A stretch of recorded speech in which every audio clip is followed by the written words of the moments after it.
There are certain issues that people on the left and the right in American politics will never discuss. And the reason they won't discuss them is because they agree mutually. The Democrats and the Republicans agree on something, so they don't want to talk about it in public debate because it reveals the fact that they're basically the same. They only talk about things on which they disagree. Turns out that the things on which they agree are the most important things. The things in which they disagree are relatively minor. We need to understand that we have been artificially divided for far too long. The global elites have divided us into Democrat and Republican, left and right, conservative and liberal. They have divided us with hot-button issues like abortion and gay rights and gun control and prayer in schools. And by doing so, they have given us, the electorate, the illusion that we have a choice, when in reality, both the Republican and Democratic parties are owned by the same global elites. And on issues that matter to those global elites, they act as one. By the time you go to the polls and you put your pencil mark on the paper or punch the lever, whatever you do, the decisions are already made. The candidates have already been selected. And the work goes on there, is who selects the candidates that the people vote for? Who frames the issues that the people vote for? Voting is nothing. It's all done before that stage. This left-right paradigm is a political ploy. It works very well for those who know what they're doing.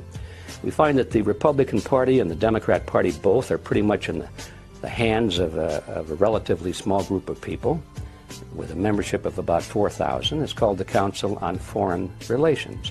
These are the people that are really pulling the strings in both the Republican and the Democrat Party. We get a lot of advice from the council, so this will mean I won't have this far to go to be told what we should be doing and how we should think about the future. People like Hillary Clinton know, even at that elevated position, Hillary Clinton, you'd say, was one of the big movers and shakers. Compared to the Council on Foreign Relations, she's not. She's a small fish. And she knows that she's got to get the approval of the CFR. I had a friend, Nick Rockefeller, okay, who was one of the Rockefeller family. The ultimate goal that these people have in mind is to create a one-world government.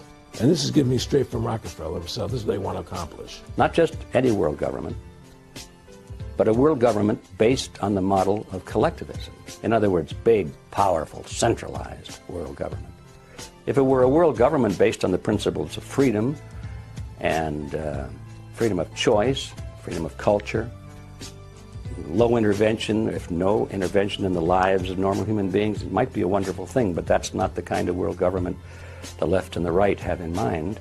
They're talking about total world government with all major decisions being made at the top and people at the bottom being peasants, basically, in a high-tech feudalism.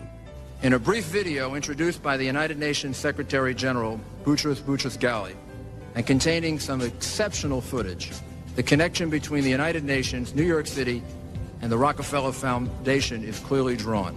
The future of this country and the lives of our children and our children's children are interwoven with the success of the United Nations. In it lies the hope of the people of the world. My father considers it a privilege to have had a part in the development of its permanent home. I'm glad to hand you, Mr. Lee, my father's check. Thank you, Mr. Rockefeller.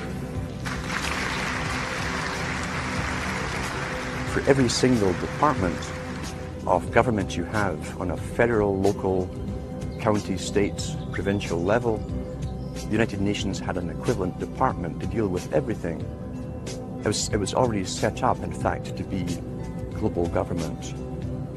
H.G. Wells said at the League of Nations, which was the embryo for the United Nations, he said, this is the nucleus of the world governments.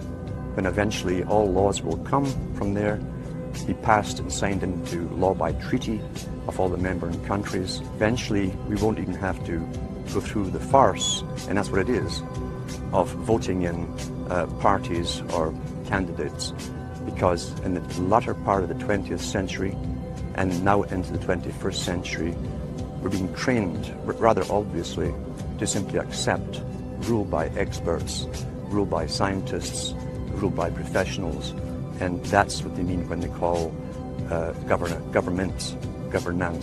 2009 is also the first year of global governance, with the establishment of the G20 in the middle of the financial crisis.